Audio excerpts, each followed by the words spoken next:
Would you rather have a 90% win rate or a model that has a 1 to 5 risk reward? Or would you rather just make money consistently, day in, day out, monthly, yearly, and you know you're profitable? Because many traders chase win rate, some even chase RR, some search on YouTube the best win rate strategy because that's all they need, just the best win rate. But nobody focuses on the most key important thing, which is actually profit factor. This is what determines those who are profitable and those who aren't. It literally has it in the name, profit factor, because all that matters is profit. So today I'm going to break down why win rate alone doesn't make you profitable, why RR alone can actually lose you money, and why profit factor is king, why this is the main metric you need to focus on. Plus I'll show you 2 simple ways you can actually increase your profit factor using the model that I use. Most of you know I go for about a 1-to-1 RR every single time, and I'll show you the trades I took this week as well, so you can see exactly how I was able to have a very good profit factor despite the trading model that I use. Now, first thing to note is win rate alone can lose you money, right? Having a high win rate doesn't mean anything. And I was in a place at one time where win rate was my focus, hence why I'm able to speak on these things. I was chasing that 80% win rate. 80% was my spot. I needed 80%. And I found that through many years, it's been incredibly hard to hit that. It's so hard, it's almost impossible, bro, I'm telling you. So you find that no matter how much you're chasing win rate, you just have to reduce that RR for you to hit that. There was even a point I backed this to like a whole year's worth of hitting 0.5 R and then seeing how that goes. However, you find that in backtest it's okay, but when you're trading live, it's a different ballgame, right? You can be hitting that 0.5 R 10 in a row, but then if you go on a 3 losing streak of 1 R, bro, it's gonna sweep away all your profit. And the key thing here you realize that is your mentals can't handle this. That's the reason why forward testing is incredibly important. As much as I backtest a lot, forward testing will really show you how you yourself will handle the reality of your trading model. So win rate alone doesn't work, because if you take big losses, if you go on a losing streak, it's gonna hurt you. When you go on a 3-4 losing streak, which will happen, it's going to hurt you. How would you handle the psychology part of all of this? If you take bigger losses, how would you handle that, right? There's times you lose more than 1%. Because when you lose, if you realize, especially on Forex, you lose, you take commissions and spreads. So whenever you lose, your losses are bigger than your wins. And if you try to make up for those wins and commissions, you realize that you're changing your take profits and stuff just to make up for it. And that's gonna only lead to more losses. I'm sure some of you have experienced this. So win rate alone is incomplete without risk reward. And the thing about risk reward, which also isn't the answer, is because higher risk reward means lower win rate. So as much as it's easy for you to want to chase a high risk reward, because most people also search for the 1 to 5s, 1 to 10s, 1 to 20s, because you see someone on TikTok say they had a snapper entry, they took the whole swing 1 to 20 R. They didn't tell you how many trades before that it took to even hit that 1 to 20 R, and I can guarantee you they're not doing that very consistently. It's once in a while, or they'll rack up a bunch of losses, 10 losses. So it might go loss, 1 to 20, then another loss, and then another 1 to 20. I personally don't prefer it that way, because I'm telling you, my psychology at least can't handle those losses, bro. You're losing that much, you're gonna lose faith in the trading model that you have, I'm telling you. And backtest is nice, it's clean, you're gassed, but I'm telling you, in real time, you go on a 10 losing streak, it's gonna hurt you. Most people just don't have the heart for that. Maybe some do, but most people don't. So that brings us to profit factor. Profit factor is really all trading is about, which is just prices only going up or down or sideways, right? When it's going up, cool. When it's going down, you can make money. Sideways, you're usually going to lose money. You don't want to trade those conditions, but you're either buying or selling. That's all trading boils down to. You either buy or sell. So in simple terms, profit factor is literally your wins and your losses, your profits and your loss. Profit factor of 1, which is basically, you know, the base. I'll say this is doable. A 1.5 profit factor is good, and a 2 is fantastic. That's like very good. Anything above that, just, you know, superb, fantastic stuff. But a 2 is the sweet spot. It's not easy to achieve. Profit factor is what tells you if your system works in the long run. Even prop firms understand this and they appreciate it. That's why prop firm models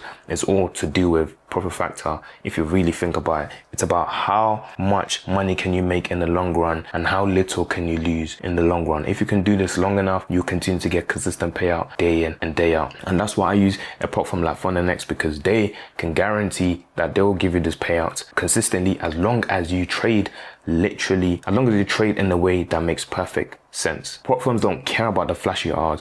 A lot of us chase that rubbish, but it doesn't actually matter. It's just about making money at the end of the day. They don't care if you made money by 1 to 17 RR, or if you made money by getting 1 to 1 RR for a long period of time. In fact, you see these days they prefer the smaller RRs and consistency, because hence why they have these consistency rules and everything else just to make sure that the traders that they are paying out are good traders. So if you want to get like a 15% reward just from your challenge phase alone, that is why I use Funnelnext, because they actually give you payout based on your challenge phase as well. So if you're consistent in your challenge phase and you do pass, then fantastic. Rather than trying to go through those crazy swings and you lose a bunch of pot from accounts before you actually pass the first one and you don't get to the payout phase because you lose it again. So consistency is what Profit care about. They want to reward consistent traders like you and I, and their whole profit split of 80-20, which can also increase to 90 if you continue to be a consistent trader. The more payouts you can get, the more they reward you, and you can continue to scale and have bigger accounts and bigger accounts.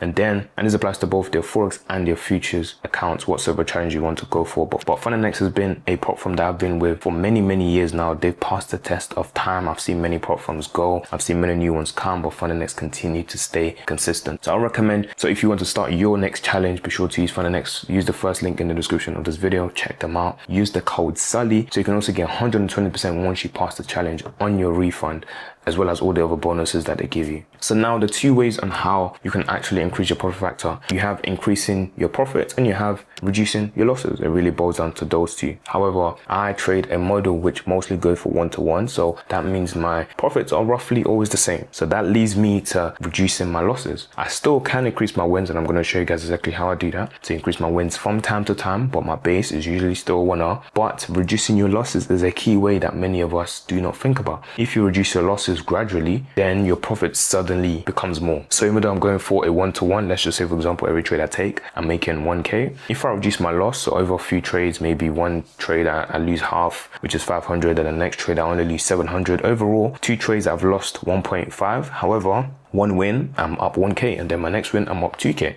You can see how overall I'm still in profit even though I won 2 and I lost 2. And when it comes to increasing your profits, you want to do this in a way where you're not doing this based on how you feel. I like to trade in a somewhat of a systematic way, so I'm still doing this based on a process, based on a system, based on what I see and how I react based on when I see those things. So let me just take you through 3 trades that I took this week. We didn't take a single loss. It was just 3 trades on Monday, Thursday and Friday, and I'm going to show you how I was able to manage the wins from those trades and manage the losses from those trades.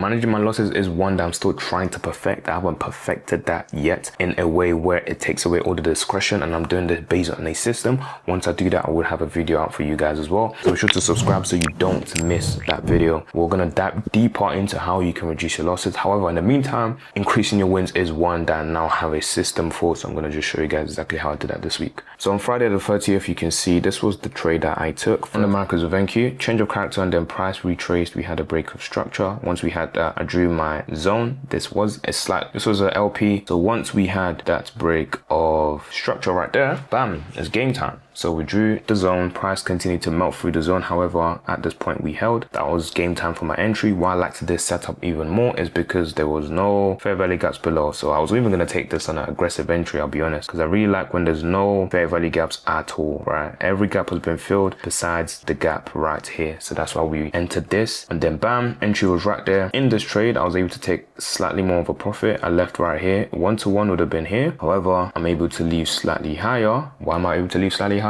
This is because I can see that I have a supply zone right here. The supply zone is the only thing in this case that will probably give me an issue unless price just reacts to anything. But in this case, I can see the supply is the only thing that's really going to give me an issue. And as you can see, as soon as we fill the gap in the supply, price melted straight back to break even. So that's when I figured price is going to react in some way once we hit the supply. So I'm able to take just a little bit more up to the supply just to give me, you know, that extra profit basically until there becomes an issue. This obviously isn't going to work 100% of the time, every single time. However, do keep in mind, trust me, especially if you're trading using the same model that I do, and I took this trade as well in the academy with the rest of the G's, it's all the same formula, right? You can either leave at 1-to-1, you'll be perfectly fine anyway. However, if you want to take more, just keep in mind that you can take more up till a point where there's going to be an issue basically, which is usually when gaps are filled or you have a fair value gap in the way or something along those lines. So this was the first trade, and then we have Thursday, On Thursday, price was melting, right? Melting for days, and then we had a small retracement right here just before 4 p.m. London time. We had our entry, entered late in this case, however, entered late so I can avoid a fake out in this case. And you can see right here, we also have a demand right here. So when price is at this point, I know this demand, I know that this demand is probably going to be an issue again. So in this case, I am not really trying to fight this. I wasn't really trying to leave at the demand, right at the demand, because then I'll be taking 0.5R and that's going to mess up the whole profit factor, right? So I want to be taking at least a 1R every single time. So within the zone, I'm just looking for that 1-to-1 within the zone, which is right here. As soon as we hit that, I'm out. I'm not playing around at all, because I know that buyers are going to come in at some point within this demand zone. I don't know when or where, but I know they're gonna come in, especially because we've been dropping for some time, right? We've been dropping for ages. Gaps gotta be filled above, so I knew it's about time. So luckily, this last trade that I took right here, we hit that, boom, and then that was it, man. That was literally it. Price decided to start going up and up and up and up and up. So in this case, you can see how I only took a 1-to-1, but in the last trade I was able to take slightly more. And then we have Monday's trade, which is the 26th of January. We had the opening of New York session, which was at 14.30. Price tapped into this demand zone very, very nicely. We had a break structure, everything was good. Price action was good. So once we tapped into the zone, it's time for entry. In this trade, I was able to take a 1.5R, because in this case, there was really nothing stopping this trade, in the sense that we didn't have a supply in the way or demand or anything like that that's going to stop this trade. We're kind of just in no man's land, right? We're basically in an era where nothing's really happening. Price is now going to determine new price action, if that makes sense. So I was going for that 1.5R, especially because this is after New York opening, a lot of volume. So I just, pretty much set that to do its thing. Of course, at this point, if we're this high or almost close to profit, I had my I had my stop loss set at break even, because I'm not now going to lose this trade. So in worst case scenario, I just find the next trade. But you can see in this case, bang, we hit take profit and I was out. If you do follow me on Instagram at Slay's Advice, you will see that I posted this, the before and after of when I was taking this trade, before I took the trade and then after. And then this was it. This was pretty much the only trade I took. Bang, 1.5R on Monday, 1R on Thursday, 1.3R on Friday. For those who missed this, there was then another setup in this case, right? If you're looking at this trade, you will see how this doesn't always work, just to show you that this doesn't always work, in the sense that there was a supply here technically, right? If you decide to go for the supply, actually price did eventually go there, to be fair, and reacted exactly like I said, right? It went to the supply and then reacted. I'm only actually just analyzing this now and seeing that price reacted this way. But the main point I was going to mention is that price did hit 1.5R and then went to break even on this candle. So if you had your stop loss at break even after 1R, you would have been stopped at break even. So it doesn't always just shoot up, where there'll be resistance and then eventually react. Sometimes price can react before hitting that point. So in this case, you could have been stopped at break even if you move your stop loss to 1-to-1. If you're going for anything more than, a 1-to-1, let's say you're going for here, for example. If you went for 1-to-1, boom, you'd have won pretty nicely, fantastic. And if you went all the way up to where the supply is at 1.9, that would have been a fantastic entry, because after that price reacted and would have stopped you out. So these are just a few examples of how I was able to trade this model this week, and I'm able to take my profit factor from being a 1 to being higher, to going to that 1.5 and 2. And once you start to also reduce your losses as well, now you can see the power of how just focusing on this very, very simple model, trading model, will just make you money time and time again with no hassle whatsoever. So one way you guys to focus on moving forward is knowing that profit factor is the key. So when you're backtesting, focus on how you can increase your profit factor. Forget about win rate, forget about RR, focus on profit factor and how you can really increase that, because I promise you, once you increase your profit factor, it's going to be a game changer. How much more consistent the trading model is. And if you want to use my trading model, I have a ton of videos, or you can come and trade with me as well. There's a link in the description of this video, so you can learn more on how I trade and how I keep trading simple, and how I'm only on the charts for about 2 to 3 hours a day, make money, and we go about our day. Remember, win rate alone isn't going to be it, RR alone isn't going to be it, profit factor is going to be it. Thank you guys for watching the video, subscribe for more, and I'll see you guys in the next one. Peace.